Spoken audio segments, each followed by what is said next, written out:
Hola, ¿cómo están? Bienvenidos nuevamente a este canal. Hoy continuamos con la lectura del Manifiesto Comunista. En el capítulo anterior, y de hecho me di cuenta que en el primero también, por despiste, por andar haciendo dos cosas al mismo tiempo, le cambié el nombre a Friedrich Engels y le puse Joseph Engels.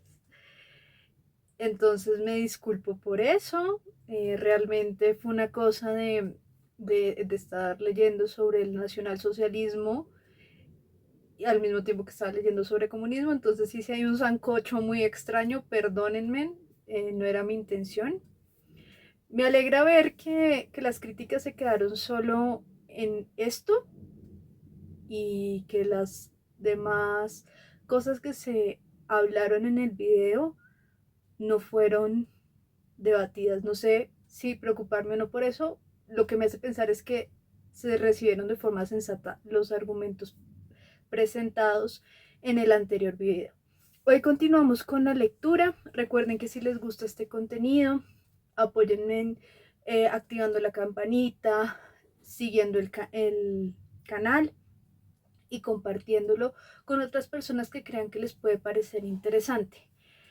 Hoy vamos a leer el capítulo número 3 del manifiesto. Aquí lo que va a hacer Marx es ir a, digamos, tipificar distintos tipos de socialismo y plantear cómo el comunismo se diferencia del socialismo.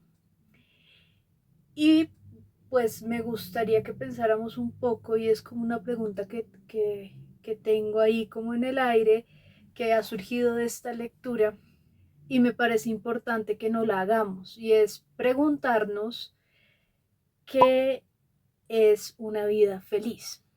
Si bien pues yo les hablé como el texto de Agustín que se llama La vida feliz, de estos diálogos filosóficos en el que la protagonista es Santa Mónica, su mamá, creo que una pregunta que nos puede dar muchas pistas sobre la forma en la cual nos entendemos en el mundo es preguntarnos qué es realmente la felicidad. Y esta lectura me ha hecho pensar mucho en eso, justamente porque una de las grandes críticas que se le hace a Marx es que pues solamente tiene pues esta lectura económica de la sociedad, ¿no? Como que el que tiene el poder económico es el que dirige hacia dónde va la sociedad. Y esto nos hace preguntarnos, bueno, ¿y cuál es el verdadero fin de la sociedad? ¿Cuál es el verdadero fin de la vida? Y una respuesta fácil a esta pregunta es como, pues no, ser feliz, ¿no? El ideal de la vida es ser feliz, pero la felicidad, Marx lo dice incluso, no es lo mismo para todas las personas. Entonces creo que la pregunta más profunda a la que deberíamos ir es cuál es la base sobre la cual el hombre construye su felicidad, porque si bien la felicidad no es solo, digamos, la realización económica o la realización personal en, en el área profesional o en el área afectiva, sino que es como todo un ecosistema de cosas que hacen que uno diga, listo, yo con esto ya me siento feliz o puedo ser feliz o reconozco que vivo bien, soy feliz. Creo que la pregunta va un poco por este lado de preguntarnos si es posible que el Estado me dé las herramientas que yo necesito para ser feliz, o si fuera de eso, fuera de las herramientas que puede dar el Estado, como por ejemplo la garantía, como por ejemplo garantizar los derechos humanos, por poner un ejemplo, son suficientes. Si no implica también un trabajo en mí mismo y en constituirme como persona, el hecho de garantizar mi felicidad. Y un poquito creo que voy a dejar hasta aquí la pregunta y me gustaría saber qué piensan, porque creo que esta pregunta nos puede dar muchas luces sobre la lectura que estamos haciendo y sobre la aproximación que estamos teniendo a Marx. Bueno, y ya no más carreta, yo hablo mucho, perdón. Comenzamos con la lectura.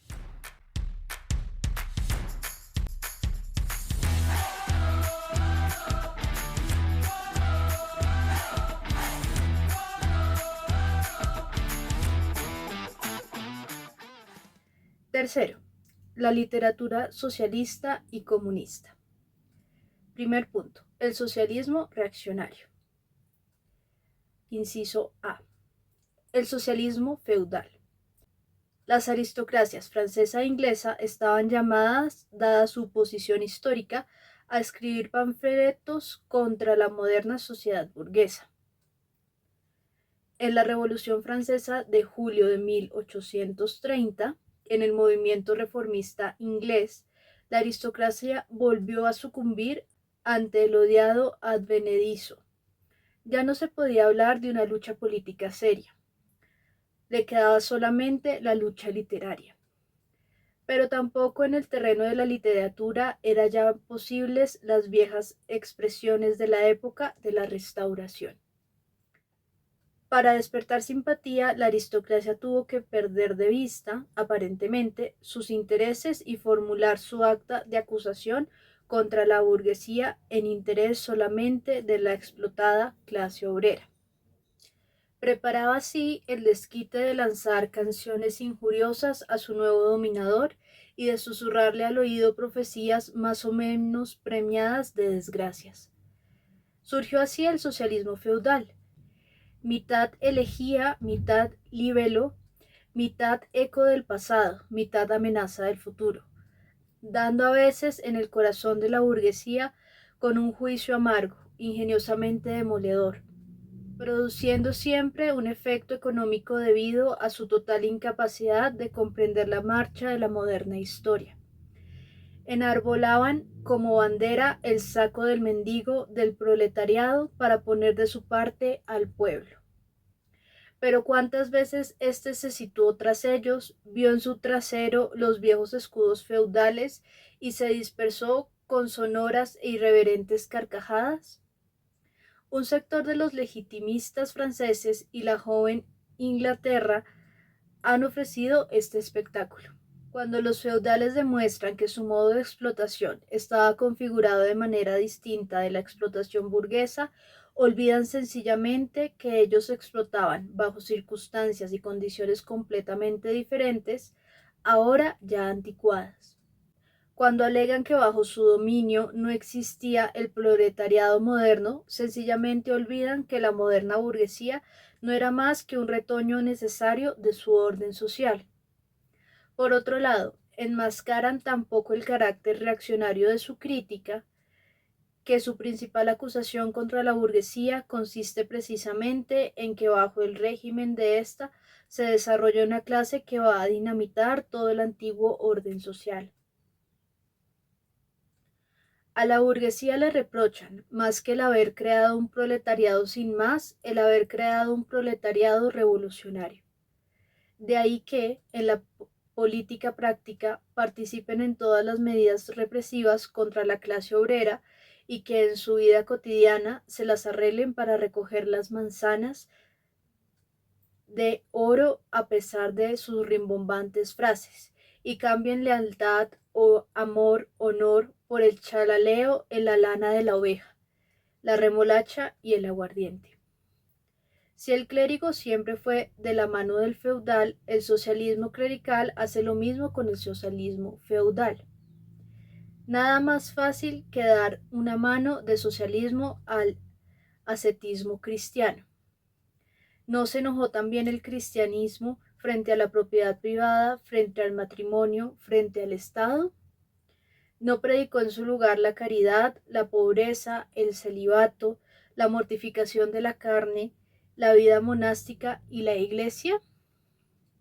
El socialismo cristiano es solo el agua bendita con la que el clérigo bendice la rabia del aristócrata. Hola, editando el video me di cuenta que no hablé de algo importante, y es que Marx dice que el mismo cristianismo criticó a al matrimonio, a la riqueza y a la clase rimbombante.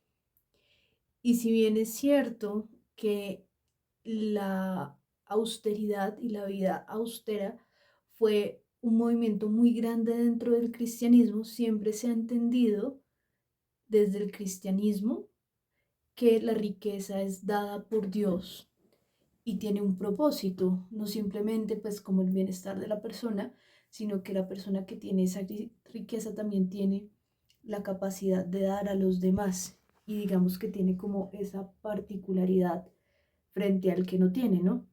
Y esta dinámica de la caridad, del caritas, de aquello que conmueve el corazón, es una dinámica que no viene a ser altruista, no es como yo tengo y doy lo que me sobra, no. Yo tengo y doy con lo que amo. Cuando yo tengo a Dios, ese amor se ve reflejado en la forma en la que yo trato a los demás. De ahí viene el concepto de caridad, la dolencia del corazón. Viene de cardio, dolencia del corazón. Entonces, pues aquí entendemos que la caridad cristiana es ante todo un ver a Cristo en el otro. Y esto implica entender que yo doy en la medida en la que siento que estoy respondiéndole a Cristo desde el amor.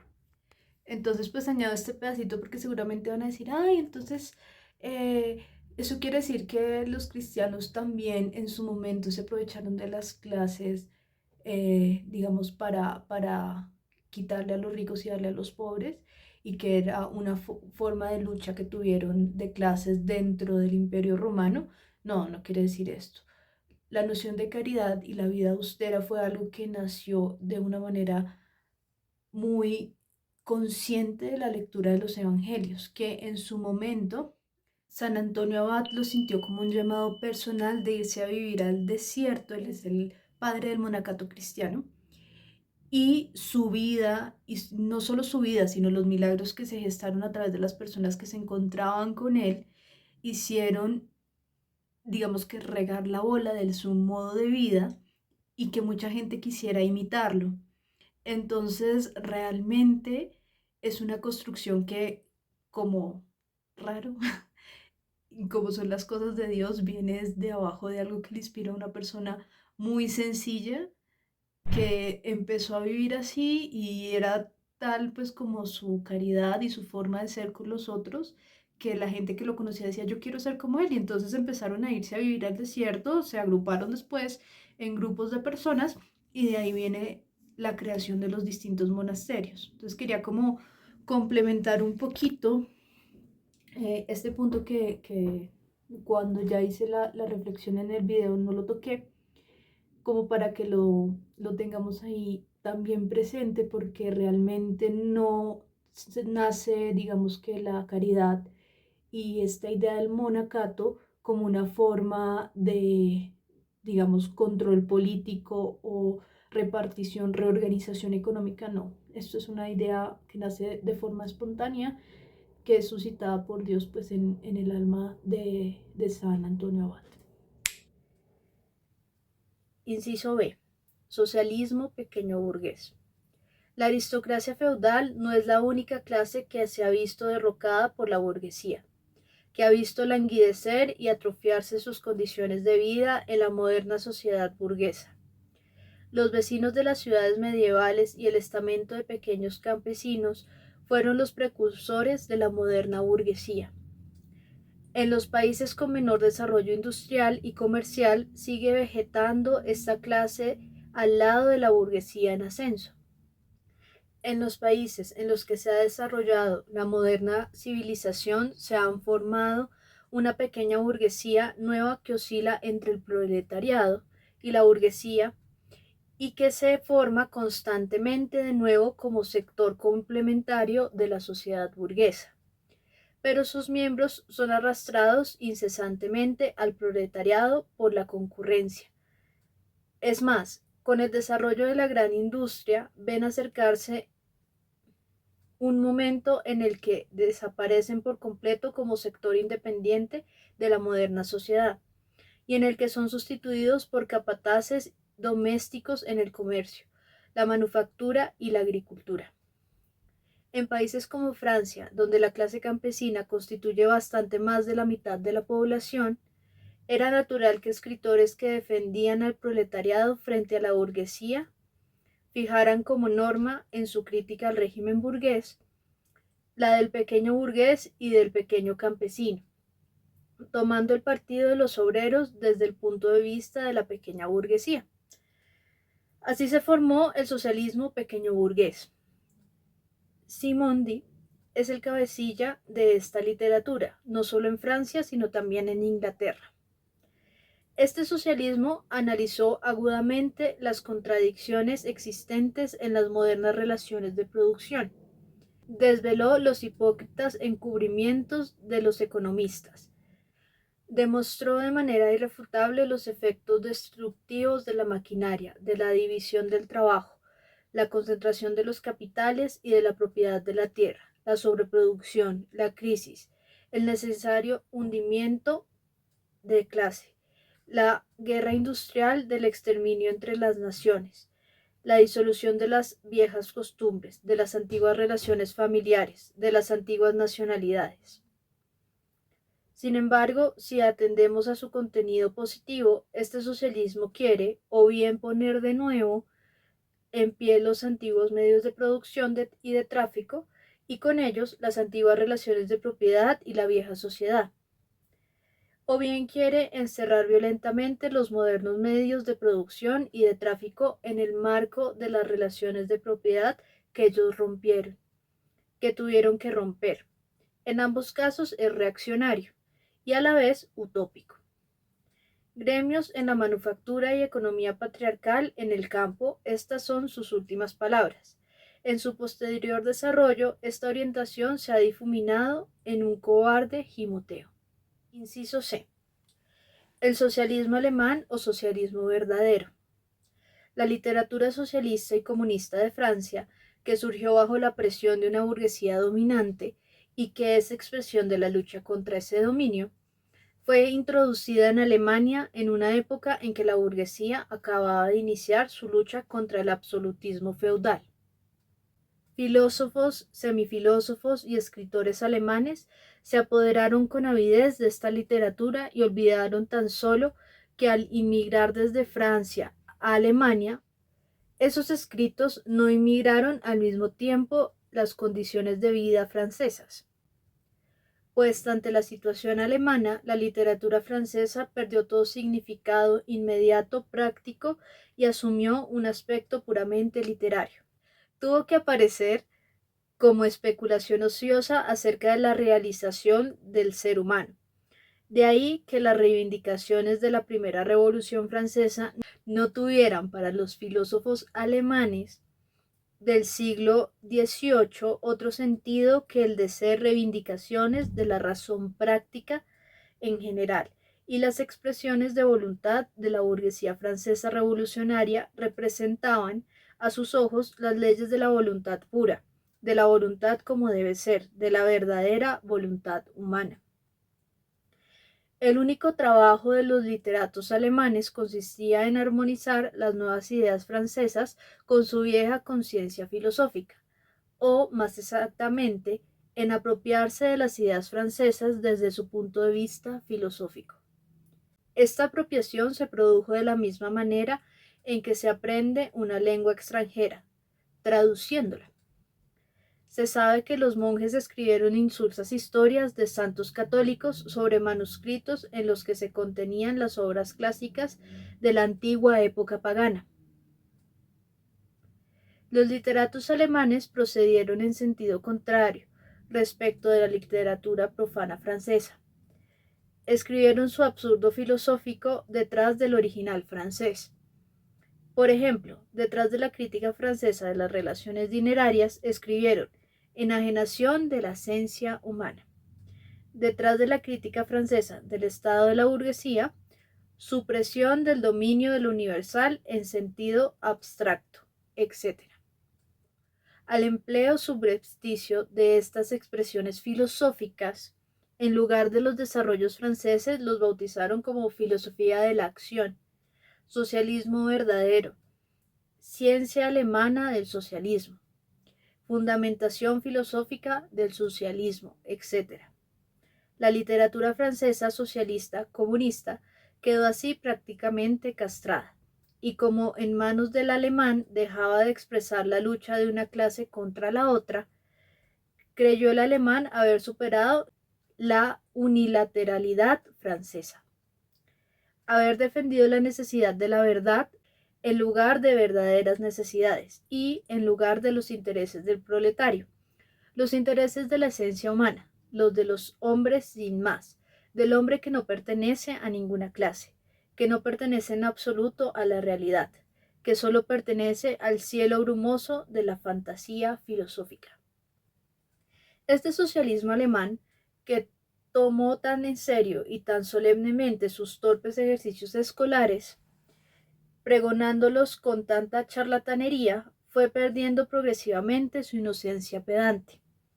La lucha de la burguesía alemana, especialmente de la prusiana, contra los feudales y la monarquía absoluta, en una palabra, el movimiento liberal, adquirió mayor seriedad. De este modo, se presentó el verdadero socialismo, la ocasión propicia de oponer las reivindicaciones socialistas al movimiento político, de arrojar fuera de los anatemas tradicionales contra el liberalismo, contra el Estado representativo, contra la concurrencia burguesa, la libertad de prensa burguesa, el derecho burgués, la libertad e igualdad burguesas, y de predicar a la masa popular que nada tenía que ganar en este movimiento burgués. Antes, al contrario, todo que perder. El socialismo alemán olvidó oportunamente que la crítica francesa, de la que era eco insípido, supone la moderna sociedad burguesa con sus correspondientes condiciones materiales de vida y su adecuada constitución política, elementos que eran en Alemania meros presupuestos que había que empezar por conquistar. Este socialismo, con su corte de clérigos, mentores, hidalgos rústicos y burócratas, sirvió a los regímenes absolutos alemanes de espantajo ideal frente a la burguesía en amenazante ascenso. Constituyó el complemento dulzarrón de los crueles latigazos y balas de fusil, con que estos mismos gobiernos transaban los alzamientos de obreros alemanes. Además de ser, pues, el verdadero socialismo un arma en manos de los gobiernos frente a la burguesía alemana, defendían directamente un interés reaccionario del pequeño burgués alemán. En Alemania, la pequeña burguesía, que desde el siglo XVI constituye la tradicional burguesía, la que reaparece desde entonces bajo diversas formas, es la auténtica base del actual estado de las cosas. Mantener esta pequeña burguesía es mantener el actual estado de las cosas en Alemania. Teme de producirse el dominio industrial y político de la burguesía, un hundimiento seguro, por un lado debido a la concentración del capital, por otro debido al ascenso del proletariado revolucionario. Con el verdadero socialismo creyó la pequeña burguesía matar ambos pájaros de un tiro. Se extendió como una epidemia. El ropaje tejido con la telaraña especulativa, bordado de ingeniosas florituras verbales, empapado de rocío sensual y sentimental, ese fantástico ropaje en el que los socialistas alemanes envolvían sus 4 descaradas verdades eternas. Solo consiguió multiplicar los compradores de tal mercancía entre ese público. Por su parte, el socialismo alemán fue reconociendo cada vez más que estaba llamado a ser el grandilocuente defensor de la pequeña burguesía. Proclamó a la nación alemana como la nación normal y al engreído alemán como el hombre normal. Dio a cualquier infamia de éste un sentido oculto, superior, socialista, con el que quería decir lo contrario. Sacó la última consecuencia atacando directamente la groseramente destructiva orientación del comunismo y anunciando su imparcial superioridad por moverse por encima de todas las luchas de clases. Todo lo que la Alemania circula como supuestos escritos socialistas y comunistas pertenece, con muy pocas excepciones, al ámbito de esta sucia y enervante literatura. Punto número 2. El socialismo conservador o burgués. Un sector de la burguesía desea remediar la penosa situación social, con el fin de asegurar la continuidad de la sociedad burguesa. A este sector pertenecen economistas, filántropos, humanitarios, reformadores de la situación de las clases trabajadoras, organizaciones de beneficencia, los asociados contra la tortura de animales, los fundadores de sociedades de templanza, reformadorcillos de la índole más variopinta. Y este socialismo burgués ha llegado incluso a erigirse en sistemas enteros. Como ejemplo citamos Philosophie de la Misère de Proudhon. Los socialistas burgueses quieren las condiciones de vida de la moderna sociedad sin las luchas y peligros que de ella derivan necesariamente. Quieren la sociedad existente sin los elementos que la revolucionan y disuelven. Quieren la burguesía sin el proletariado. La burguesía considera el mundo en el que domina como el mejor. ¿Cómo no? El socialismo burgués elabora esta consideración convirtiéndola en un semisistema o un sistema entero. Cuando invita al proletario a realizar sus sistemas para entrar en la Nueva Jerusalén, lo único que exige en realidad es que permanezca en la sociedad actual, pero borrando la odiosa imagen que de ella tiene. Una segunda forma de este mismo socialismo, menos sistemática pero más práctica, intenta quitar a la clase obrera el gusto por cualquier movimiento revolucionario, demostrando que sólo podía sacarse provecho de un cambio de las condiciones materiales de vida, de las condiciones económicas, no de uno u otro cambio político. Por cambio de las condiciones materiales de vida, no entiende este socialismo en absoluto abolición de las relaciones de producción burguesas, que solo es posible, pero por vía revolucionaria, sino mejoras administrativas que se realizan en el marco de esas relaciones de producción, que nada cambian, pues en la relación entre capital y trabajo asalariado, sino que, en el mejor de los casos, disminuyen para la burguesía los costes de su dominio y simplifican su administración del Estado.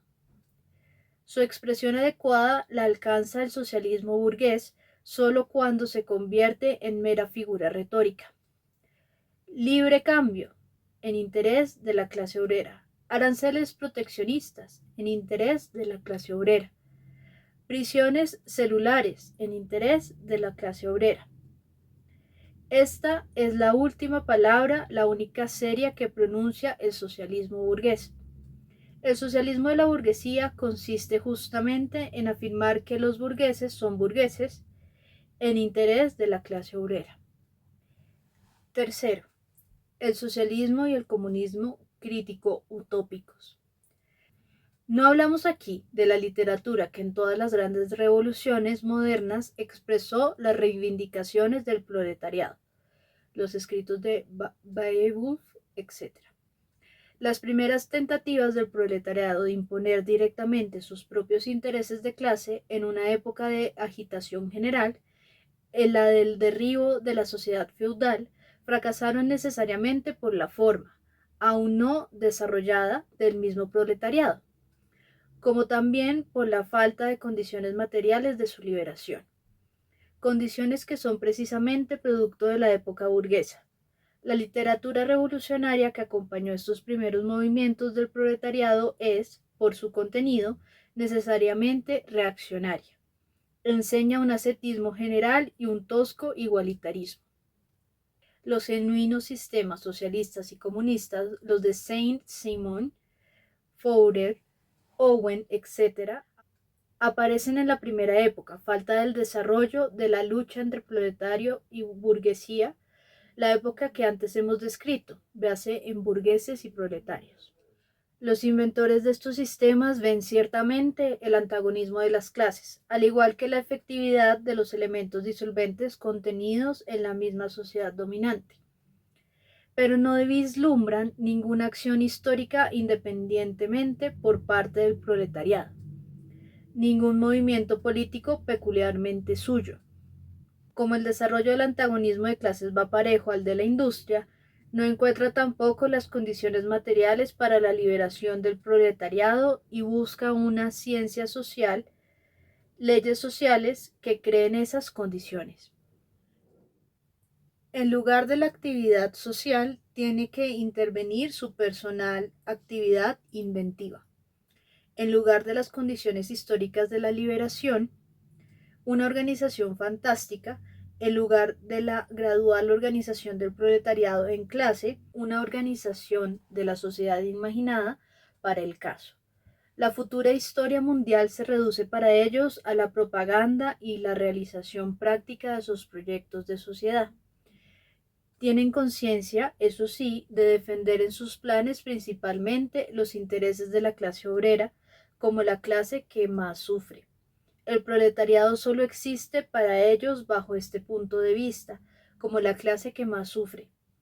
La forma todavía no desarrollada de la lucha de clases, así como su propia situación social, les lleva, sin embargo, a creer que están muy por encima de ese antagonismo de clases. Quieren mejorar la condición de vida de todos los miembros de la sociedad, incluida la de los mejor situados. De ahí que apelen continuamente a toda la sociedad sin distinciones. Es más, preferiblemente a la clase dominante.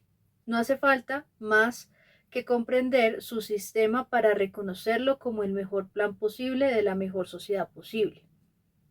Consecuentemente, rechazan toda acción política, especialmente la revolucionaria.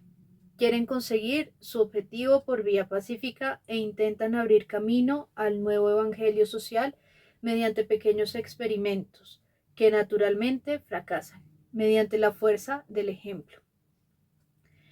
Esa fantástica descripción de la sociedad futura surge en una época en la que el proletariado se halla todavía muy poco desarrollado, en que, consiguientemente, él mismo coincide su posición de manera fantástica todavía, siguiendo su primera premia, lleno de presentimientos de transformar la sociedad en modo general.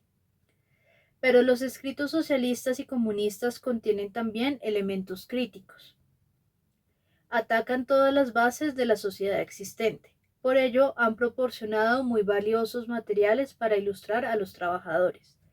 Sus tesis positivas sobre la sociedad futura, por ejemplo, supresión del contraste entre ciudad y campo, supresión de la familia, de la ganancia privada, del trabajo asalariado o del anuncio de la armonía social, la transformación del Estado en mera administración de la producción, todas estas manifestaciones no hacen más que expresar la desaparición del antagonismo de clases, antagonismo que comienza ahora a desarrollarse y al que solo conocen en su indeterminación amorfa. De ahí que esas tesis en sí mismas tengan todavía un sentido utópico. La importancia del socialismo y comunismo crítico utópico es inversamente proporcional al desarrollo histórico. A medida que se desarrolla y adquiere forma la lucha de clases, pierde todo valor, toda justificación teórica. Esta fantástica elevación por encima de ella, este fantástico combate contra ella. De ahí que, si bien eran revolucionarios, también en muchos aspectos los creadores de este sistema, sean reaccionarias todas las sectas creadas por sus discípulos. Se aferran a las viejas concepciones de sus maestros frente al posterior desarrollo del proletariado. Intentan, pues, de forma consecuente, atenuar la lucha de clases y conciliar los antagonismos. Sueñan todavía en la realización, a modo de ensayo, de sus utopías sociales, en la fundación de los falansterios aislados, de Home Colonies, de una pequeña Icaria, edición en dosavo de la Nueva Jerusalén. Y para fundar todos esos castillos de naipes, tienen que apelar a la filantropía de los corazones y bolsillos burgueses, Paulatinamente van cayendo en la categoría de los socialistas reaccionarios o conservadores antes descritos y solo se diferencian de ellos por una pedantería más sistemática, por su fanática y supersticiosa fe en los efectos milagrosos de su ciencia social. Y aquí voy a hacer una pausa en la lectura. El falansterio, según las notas aquí en pie de página, son como pequeños ensayos digamos, de este proyecto del socialismo, ¿no? Entonces se fundaban colonias que funcionaban bajo este sistema de gobierno y esas colonias proyectaban, digamos, que estos ideales de estos pensadores. Ese es un poco lo que está criticando Marx, y lo que le está diciendo aquí es que se necesita, no es como abrir un espacio chiquito para ver si funciona, sino que se necesita de un cambio total, un cambio que no dependa del burgués, porque dice aquí después que lo que hacían era pedir como que se abriera el espacio para ver si funcionaba vivir de esta manera. Bueno, continuamos con la lectura. Por ello se oponen con saña a todo movimiento político de los obreros, el cual no puede proceder sino de una ciega falta de fe en el nuevo evangelio. Los owenistas en Inglaterra, los fourieristas en Francia, reaccionan, allí contra los cartistas, aquí contra los reformistas. Y bueno, ya hasta ahí va el capítulo 3. Aquí hay una cosa que me parece súper importante tener sobre la mesa, y es que para el momento en el que Marx escribe y empieza, digamos que, a plantear todas estas cuestiones sobre por qué mejor el comunismo que el socialismo, Francia e Inglaterra no son sociedades católicas. Aquí Marx, y a mi parecer lo hace totalmente de aposta, se está saltando un periodo histórico muy largo que empieza con el cisma luterano en 1517 y tiene su pico máximo con la creación de el Estado República de la Revolución Francesa, lo que les decía, 1789, donde se crea el Estado laico como tal. A lo largo de estos 2 siglos y puchito, un poquito más, vamos a tener las famosas guerras de religión. Guerras de religión que son particularmente fuertes en Alemania y en Inglaterra, y en toda la parte o la zona de influencia de, de lo que era en ese momento el imperio germánico, porque no era como tal Inglaterra, sino que era un poquito más grande. Y bueno, y también toda la zona de influencia que tiene Inglaterra. Creo que lo dije mal. El imperio germánico y toda su zona de influencia, que no era Alemania, sino toda esta parte central de Europa, Europa central, ¿no? Y el imperio inglés con sus respectivas colonias y su zona de influencia en la parte norte de Europa. Y esto pues es una situación que siguió en conflicto, incluso pues aún hoy persiste el conflicto. Por ejemplo, Irlanda del Norte y Irlanda del Sur, que tienen un conflicto de carácter religioso, que es herencia justamente de estas guerras de religión que se dieron en este periodo histórico. Y en el caso de Francia es diferente, porque el conflicto se da es en 1700, es posterior, digamos, que a los conflictos de religión que tenemos en la zona de Alemania y en la zona de Inglaterra. En el caso francés hay una persecución muy fuerte hacia el pueblo cristiano con la institución de la Primera República, y eso genera una guerra civil que se llama la Guerra Civil de la Vendée. Les recomiendo aquí, si quieren como conocer un poquito más sobre este tema, ir al canal del padre Javier Olivera Rabazzi, que él habla mucho de este tema y ha entrevistado a varios historiadores y estudiosos que se han dedicado justamente a reconstruir esta historia de lo que fue esta guerra civil. Hay un libro muy bueno además, que es Historia Real de una sobreviviente de esta guerra civil, que se llama Una familia de bandidos. Entonces, si tienen la oportunidad de leerlo, vale muchísimo la pena, y sobre todo para entender cómo eran las relaciones de clase en esa época, dentro de la Francia de la Revolución Francesa, porque ya esto es en plena revolución que ella cuenta su historia, y nos permite entender un poco más dónde realmente está el problema, si el problema está en las relaciones que hay entre las distintas clases sociales o el problema es efectivamente una clase en particular. Entonces, recomendación que busquen ese libro, y si quieren saber más sobre este tema, vayan a revisar el canal del padre, que tiene cosas muy interesantes. Pero me quiero centrar aquí básicamente en una crítica que me parece muy pertinente, y es que para el momento en el que escribe Marx tenemos una Alemania protestante y una Inglaterra protestante, una Inglaterra de hecho anglicana y anglicana protestante. ¿Y por qué hago esta diferenciación? Porque si bien nosotros conocemos que la religión oficial en Inglaterra es el anglicanismo, este anglicanismo no es como tal, como simplemente coger y decir como no, el rey es la cabeza de la iglesia, es la única diferencia que hay con la iglesia católica. No, señores. El anglicanismo, justamente por todo este periodo de las guerras de religión, bebe mucho de las ideas protestantes. Es el hijo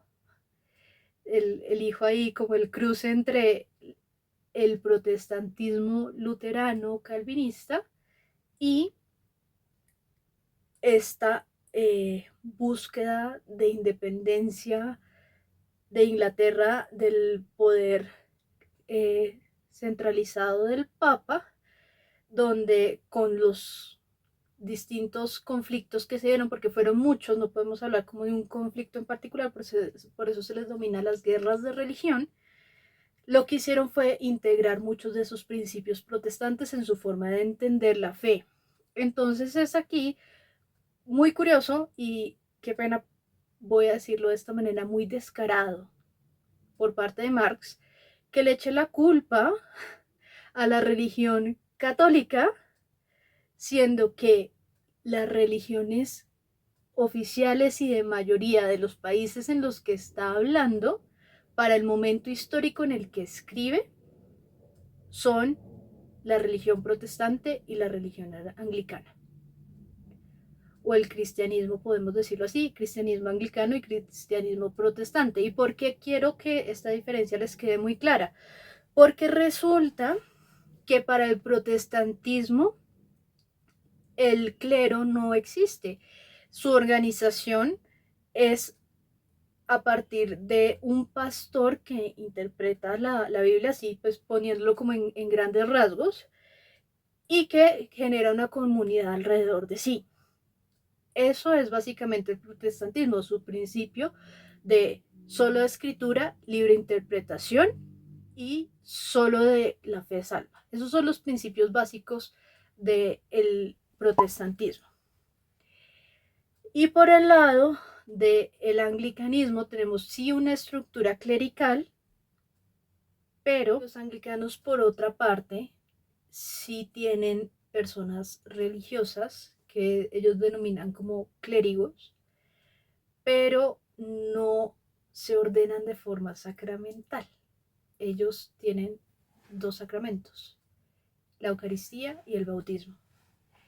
Y estos votos no tienen un carácter sacramental. Entonces eso hace que sean votos que se pueden, digamos, tomar de una forma mucho más laxa. Entonces aquí hay una gran diferencia en la forma en la que se asume la fe. Y esto es supremamente importante. Y vean lo interesante que es que Marx está atacando es al cristianismo católico, no a estas otras ramas de cristianismo. ¿Y por qué lo sabemos? Porque él nos está situando justamente en el momento en el que se derroca, digamos, al feudalismo. Entonces, cuando hablamos de feudalismo, estamos hablando es de Edad Media, y si hablamos de Edad Media, estamos hablando de una cosmovisión católica que englobaba a todos estos pueblos, que antes de pasar al Renacimiento, que es el siguiente, digamos, la siguiente época, en esa bisagra de entrar de lleno en el Renacimiento, 1517, y la aparición de la imprenta, esto ya nos coloca en la bisagra de lo que es el Renacimiento.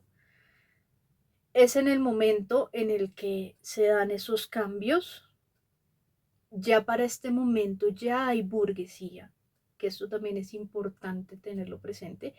La burguesía empieza a existir con la posibilidad de traer mercancías de otros lugares.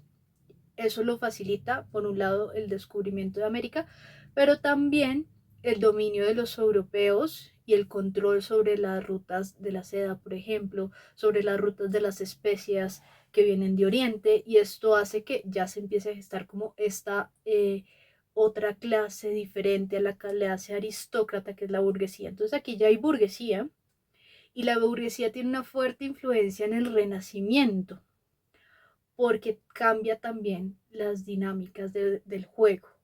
Deja de ser, digamos, la herencia feudal la que marca la parada, y empiezan a tener un protagonismo mayor los burgueses, porque logran tener una riqueza casi igual a la de la aristocracia en muchos lugares, justamente por esta facilidad del comercio.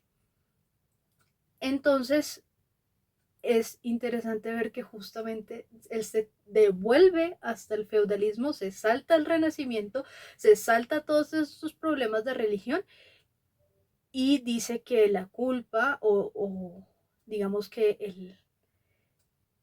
el gran, eh, el gran sistema del que se han librado es justamente de ese sistema católico, de esa cosmovisión católica. Y aquí vale la pena resaltar dos cosas importantes que nos ayudan a entender que son dos visiones totalmente diferentes, la que nos plantea el catolicismo y la que nos plantea el protestantismo y el anglicanismo.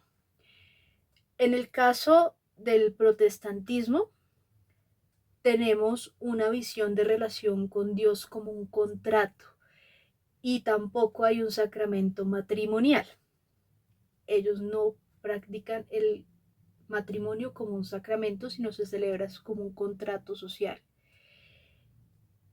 Y esto hace que sea diferente al caso católico. Si bien sí buscan que las parejas sean estables, en este caso del protestantismo sí existe la posibilidad de un divorcio. Una pequeña aclaración. En el caso católico, cuando se habla de divorcio con permiso de la iglesia, no se le llama divorcio, sino se le llama nulidad. Y para poder aplicar a una nulidad hay que demostrar que existe una causal de nulidad que están especificadas en el derecho canónico, a diferencia de lo que pasa con el divorcio desde el punto de vista civil. Por eso es que digo que no es lo mismo hablar de divorcio en el protestantismo que hablar de divorcio en la Iglesia Católica, donde el divorcio es un acto civil y la nulidad matrimonial es un acto eclesiástico. Y por otro lado, de que el clérigo o el pastor se pueda casar, que en el catolicismo de rito romano, porque hay otros ritos que sí lo permiten, el catolicismo de rito romano no lo permite. Una vez alguien se consagra sacerdotalmente, no puede casarse por el rito romano. Pero bueno, eso es tema para otro. Entonces, aquí hay una visión de contrato en relación con Dios y de contrato en relación con lo que viene a ser la familia. Entonces tú generas, son contratos, y si ese contrato es bendecido por Dios, y esta es un poco la visión que hay detrás, a ti te va a ir bien y vas a ser fructífero económicamente. Esta visión positivista detrás de la lógica protestante. ¿Por qué existe o por qué se gesta la iglesia anglicana? Justamente porque Enrique VIII quería separarse de Catalina de Aragón porque ella no le había podido dar un hijo varón, y el Papa le dijo: no, usted está casado con la unión sacramental, es una unión indisoluble. Entonces este señor lo que hizo fue decir: yo no voy a seguir con la iglesia, pues lo estoy contando así como súper rápido, me voy a volver a casar, compró obispos, compró poderes, compró cosas para poder hacer justamente esta división con la iglesia católica. Se inventó una religión de la cual el rey de Inglaterra, el actual rey de Inglaterra, es cabeza, en la cual era lícito separarse de su mujer, y entonces se abole, hay una abolición del sacramento y se coge esta idea que viene de los protestantes de que el matrimonio es un contrato social. Y bueno, eso es más o menos lo que pasa. Después tenemos las guerras de religión que están causadas justamente por esta lucha de poder, de imponer por un lado la religión nueva y por otro lado ver o llevar la lucha hacia la violencia, ¿no? Y eso hace que en estos países particularmente, que tienen esta historia tan marcada como lo es Alemania y lo es Inglaterra, haya un rechazo muy fuerte hacia el catolicismo, porque en el momento de esas guerras de religión se derramó mucha sangre de ambos lados. O sea, aquí el motivo real era el control del poder, ¿sí? El control y la autonomía del Estado en el caso de Inglaterra. En el caso de Alemania tenemos una situación muy particular, muy parecida, en la que juega un papel importante la burguesía, que quiere adquirir mayor poder, pero pues por el sistema rígido de repartición de tierras no lo puede adquirir. Y por otro lado tenemos a ciertos príncipes y señores feudales que ven en la oportunidad de apoyar a Lutero la oportunidad de librarse también del juicio moral de la Iglesia Católica. Entonces aquí hay unas cuestiones de poder bien complejas detrás, que son el caldo de cultivo que permite que se gesten estas dos divisiones dentro del cristianismo. Por un lado los protestantes y por el otro lado los anglicanos. Y eso da lugar a las guerras de religión, porque ¿qué es lo que termina pasando en estos lugares? Pues que se busca imponer una visión del mundo de manera violenta, la fuerza, ¿no? Y pues la verdad, si quieren profundizar en este tema, recomendado pues lo que les decía, el canal del padre Javier. Y si algo les dejo ahí un poquito de literatura en la descripción del video. Entonces, creo que esa es la crítica principal que podemos hacer en esta parte del texto, y entender un poco por qué ataca Marx estos principios católicos a la religión católica. Ciertamente, él vivió como las consecuencias de todas estas guerras de religión en su país y las vio también en Inglaterra, y el ataque también que él hace a la familia como célula de la sociedad, porque vive en un sistema donde ya la familia está rota y está condicionada a hacer ese contrato social. Creo que particularmente eso es lo que podemos hablar aquí. Ya con respecto como a las distintas clasificaciones que él hace de los distintos tipos de socialismo y digamos que de las clases a las que se adjudican esta manera de pensar. Creo que es bastante clara la crítica que se hace. Por un lado, pues vamos a resumirlo aquí un poquito, dice que los primeros movimientos socialistas son movimientos que son reaccionarios, entonces reaccionan a la situación particular que están viviendo y que por eso mismo no tienen una proyección a futuro. Eso por un lado. Y por otro lado, dice que en muchos casos lo que pasa es que estas posturas las esgrime la misma burguesía, los pequeños burgueses o algunos, digamos que burgueses que se concientizan de la injusticia social que hay y que por esto mismo no son capaces de cambiar el sistema de fondo. Y en ese sentido, pues simplemente lo que buscan es llegar a un acuerdo con el proletariado. Ese es más o menos el planteamiento que nos presenta en este capítulo. Él hace pues como varias distinciones de lo que sería este socialismo y nos dice que finalmente no está atacando la raíz del problema, que la raíz del problema es justamente el modelo en el que pues están organizadas las clases y el reconocer que lo que se necesita según Marx es un cambio totalmente radical que solo es posible si es hecho por medio del proletariado.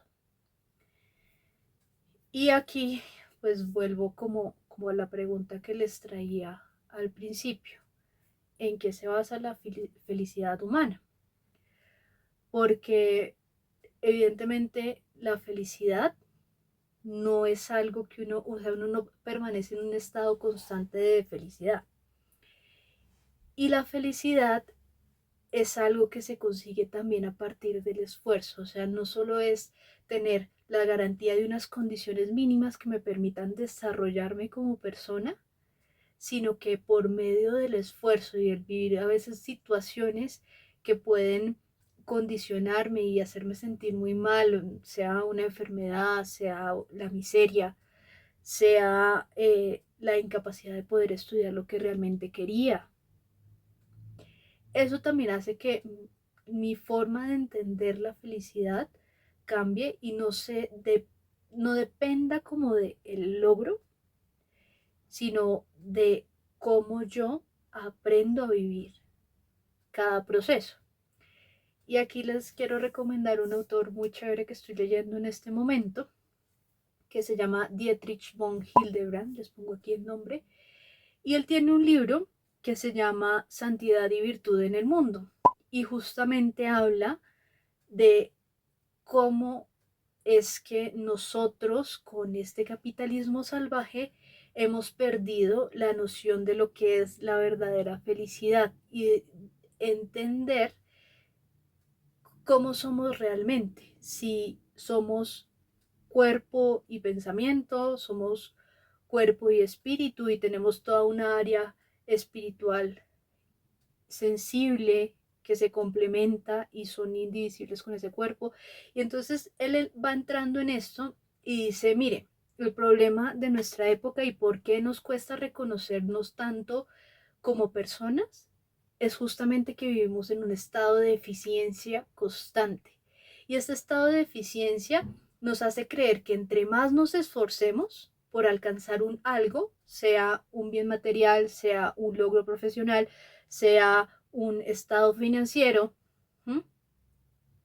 Nos deja menos tiempo para disfrutar, para realmente pensar quiénes somos y hacia dónde vamos.